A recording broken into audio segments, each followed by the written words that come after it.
Hey, what's up everybody? Welcome to the video. Today we're going to get started on the ThreeZero Tekkaman Blade. Oh! I'm in a good mood today. I ain't gonna front. But yes, we are talking about Tekkaman Blade. Now I like Tekkaman. Actually, I love Tekkaman. But that goes to be on watching on UPN9 when it was Techno Man and having fever dreams thinking I was tripping watching this show on Saturdays and Sundays. But it turns out it was true, and I've rewatched it, and it was a well done show. It was crazy. It really was. But yeah, here we are with the beautiful Tekkaman Blade. And it's crazy too because this is diecast. There are lots of diecast parts. It functions very beautifully. And I've taken off all the extra armor to make it seem as if it was straight out of the box.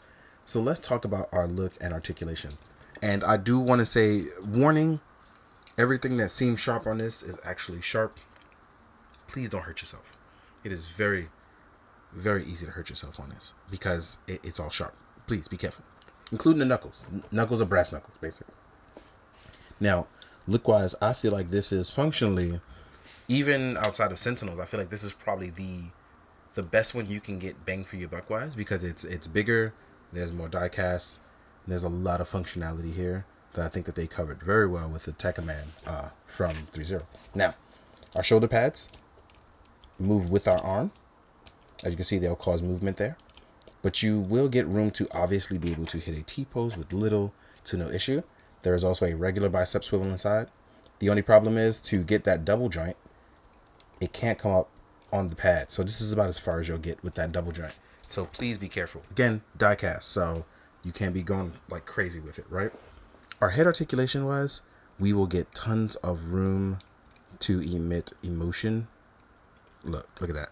So that means even if you want to look down at the opponent, have a certain way of doing it, it's going to look fantastic. Even looking up is pretty much well done, because if you want to push forward to look up further, you can. This is about as far up as you can go before it pushes back down a little bit, but I feel like you get a lot of mobility there. Chest wise, we will be able to turn. As you can see, the lower torso turns first, right? As far as our upper torso, this is about as far as you get going with your forward ab crunch. And then you can press down a little bit forward for that lower ab crunch to hit really, really well. Press you back up, and you can tilt ever so slightly to the side. But please be careful because these are indeed sharp. I should just put a big old sharp warning in the caption. I'm not even joking. As far as the legs go, you do get a thigh swivel here. There is no drop down hip, so please, please be careful. When rotating up, you will have a beautiful double joint. Look at that. So beautiful. So that means the only thing is because there's no backward crunch, you have to be, there we go. Now I want to talk about that. This is not a problem. This is me fooling around with it too much because I've had it on display for a while. But it pops back in because thankfully it's a ball joint and it has a beautiful, which I actually forgot about till now, a beautiful butterfly joint. Again, my fault though for forgetting that. I got a little too pressed. But I wanted to talk about the fact that there is no backwards crunch, so you have to be careful when doing something with it because you cannot go backwards. So if you want to make it look good with a backwards stance, it's just not going to happen. But it does look good with those really nice flight stance. Our ankle pivot is beautiful going forwards. Look at that. We have a toe pivot as well. Going backwards, equally beautiful footing. But unfortunately, no tilting in and out. You're going to get a little rocker, but it does not get a lot of mobility. But it will allow you to stay balanced, though. Don't get it twisted. Look at that.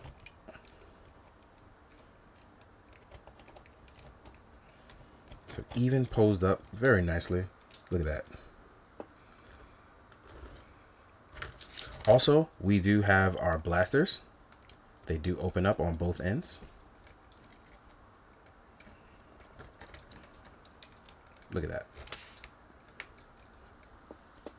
Utterly beautiful. I really do like this Tekkaman figure. It is excellent to display, even better to pose, and it has that great dynamic, but it has that balance with the diecast. And I know a lot of older collectors prefer that hefty diecast. That's why they do metal builds. That's why they do metal configuration. It's why a ton of them are now jumping into ThreeZero because a lot of the older collectors I talk to prefer that. I like my balance of plastic because I'm always scared of dropping stuff.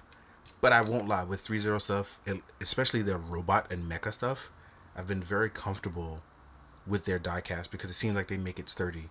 They really, really do. Now, with all that being said, though, let us jump into accessories. Talk about that. See you guys in a sec. All right, guys. Now we're gonna talk about our accessories. There's a nice batch of it. One of the things I want to talk about is I know I talked about sharp and pointy things for our fins on our head. What happens is, let's say you dropped it. They actually do include a spare bunch, which I appreciate because I do drop a lot of things. I'm actually quite clumsy, and it's true. I do. And then we're gonna talk about our hand sculpts. So you will get some open, relaxed hands, or reach out hands, what I want to call them for these. They actually look really, really good. They have a semi-gloss to it. They actually have a shine, a straight up gloss to them. Right? So you get your open action hands. Next up, you will get your sword holding hands, or blade holding hands, because it's Tekkaman blade. Right? These are going to be your sword holding hands. You will get flat out, just flat hands. Come on, focus. Why are you always failing me? There we go.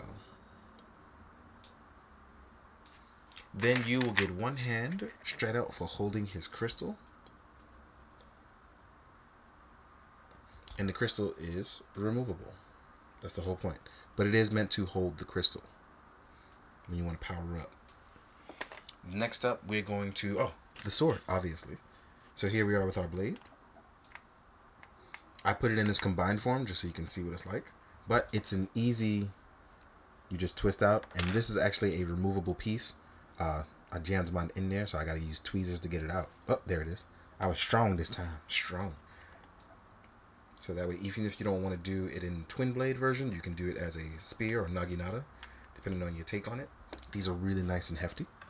They're not, I don't think they're die cast, but they are nice and metally. Next, you will get the tech shield, right?